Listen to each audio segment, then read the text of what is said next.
Welcome back to Quick Recaps. Today, I'm going to explain the movie Forgotten. Released in the year 2017, the movie is set in the year 1997, and it begins with a short audio clip of someone being interrogated before the scene cuts to a young man named Jinseok waking up in his family's car.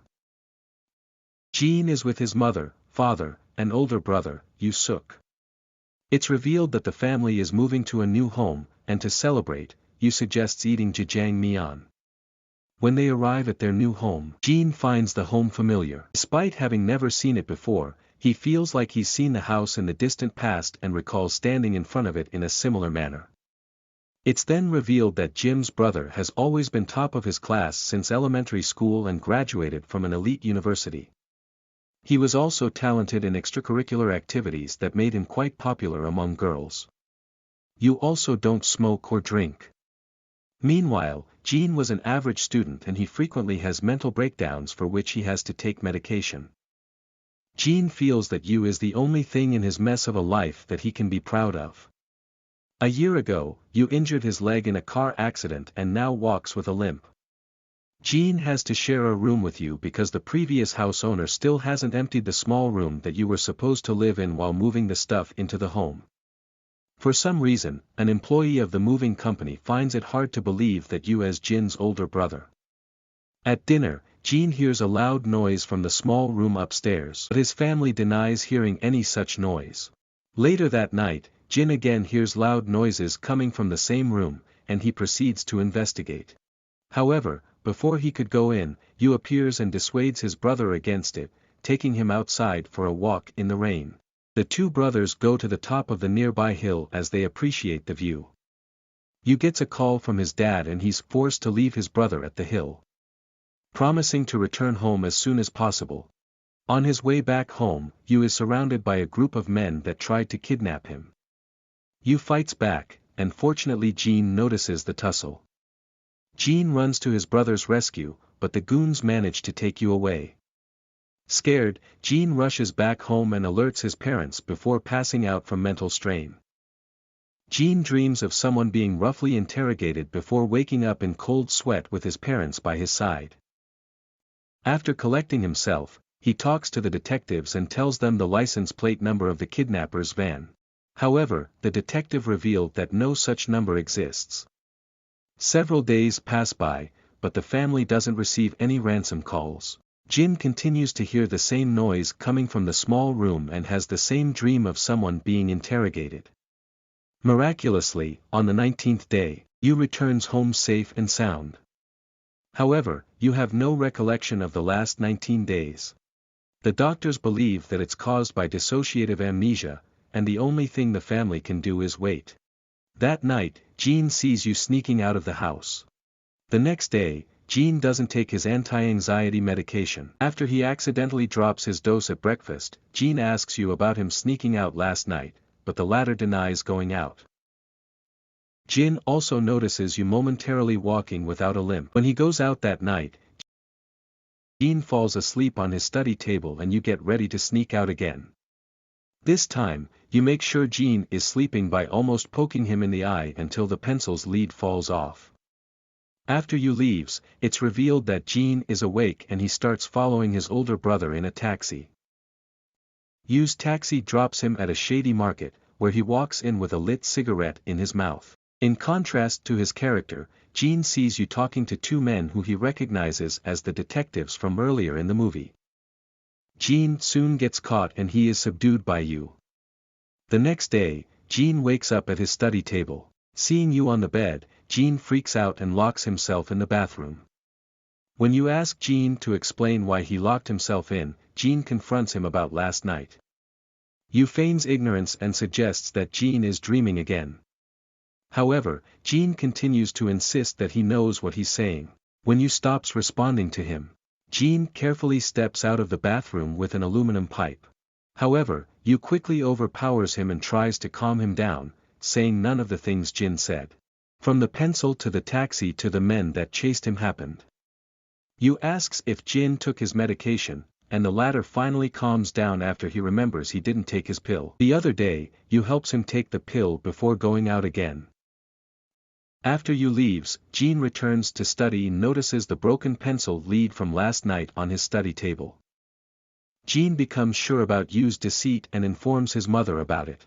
She suggests telling her husband about it, but Jean suggests collecting more evidence. However, later that night, Jean overhears his mother secretly talking to Yu about him. Jean realizes that they are not his family at all, but people pretending to be his family. Soon, the woman feels Jin's presence outside and she rushes to inspect his room, but fortunately, Jean manages to get back to his bed in time. After she leaves, Jean sneaks out of the house through the window, hurting himself in the process. Outside, he runs into his father and both of them are joined by Jin's mother. Shortly after, when Jin's father stops Jean from leaving, Jean pushes him and runs away. Jin's mother quickly sends a goon after him, but he manages to get to the police station and shake the goon away. Jean explains the whole ordeal to the police and they look up his name in the police database. They reveal that Jin was born in 1977 and he's 41 years old.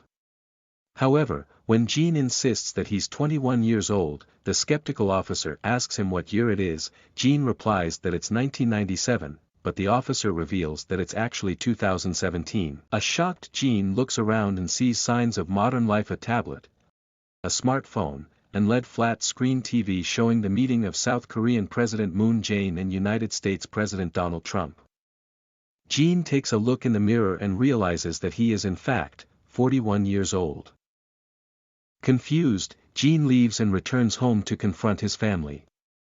There, he hears loud music coming from the small room, which has been turned into an artificial crime scene.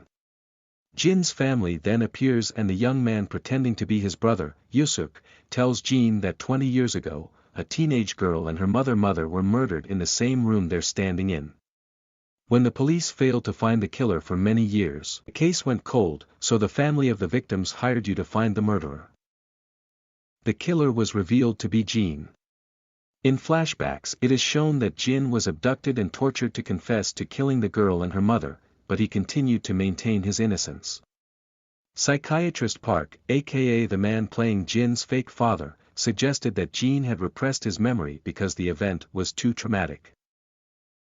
The team of private investigators has the psychiatrist Park hypnotize Jin back to his last happy memory in 1997, hoping that if they could reenact the events of the murder, Jean might be able to recover his memories and tell them what happened. Everything was going as planned until the night Jean saw Yu being kidnapped. Yu was actually arrested for fraud and he disappeared for 19 days because that's how long he was in jail before he got out on bail. It turns out that the strange noises Jean heard coming from the room were accidentally made by the rest of the team of private investigators. The movie then cuts back to the present. Yu is driving Jin to a place where he finally plans on making Jean pay for taking 2 innocent lives. Jean maintains his innocence and jumps out of the van. Yu follows him and ends up crashing his car. Jean is also struck by a stranger's car, resulting in him regaining his memories from 1997. The opening scene from the film is shown, except this time Jean is with his actual parents and older brother, Yusuk. They get into a car accident that kills his parents and mortally injures his brother. Jean desperately needs money for Yusuk's surgery, but times are hard due to the 1997 Asian financial crisis. Desperate, Jean goes online seeking a job and is messaging by an anonymous person. The person promises to pay aid Jean if he kills someone's wife. Jean also must leave the 2 children in the house unharmed. Arriving at the house, Jin's conscience doesn't allow him to go through with it. He's about to leave when the mother sees him.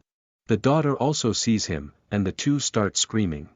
A panicked Jean ends up killing them both. The youngest child, a little boy, comes out, and Jean tells him to go back to bed. As he leaves, Jin discovers that this is actually the family of his brother's doctor. Jean meets with the anonymous man, who is indeed Yuseok's doctor, demanding to know why the man would have his own family killed. The doctor explains that the financial crisis had bankrupted him and he had taken out multiple insurance policies on his wife to prevent his children from becoming homeless. Since Jean not only killed his wife, but also his daughter, the doctor says Yoshiak will die as well. A struggle ensues and the doctor is accidentally pushed to his death. Back in the present, Jin wakes up in a hospital. The young man who had pulled Jean into the van has survived the crash and proceeds to poison Jean to death. But Jean informs him that his memory has returned. The young man then reveals that he was the little boy in the house 20 years ago whom Jean spared after killing his mother and sister. After the deaths of his parents and sister, his relatives took all the money and left him to grow up in an orphanage. He begs Jin to tell him why he hadn't killed him too, and whether the murders were planned by his father.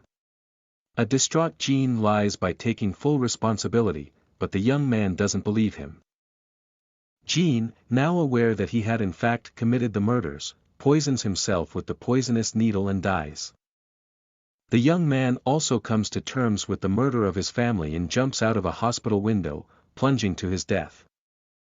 The film flashes back to 1997. Jin's family is at the lake. Jean is stopped by a little boy who offers him a lollipop. After being politely declined, the boy runs to his family. It has shown that it was the doctor's family that was all from the video. I hope you liked it. Subscribe for more content like this and hit the like button to help us out. Also, leave a comment if you want us to recap your favorite movie. Until next time, take care.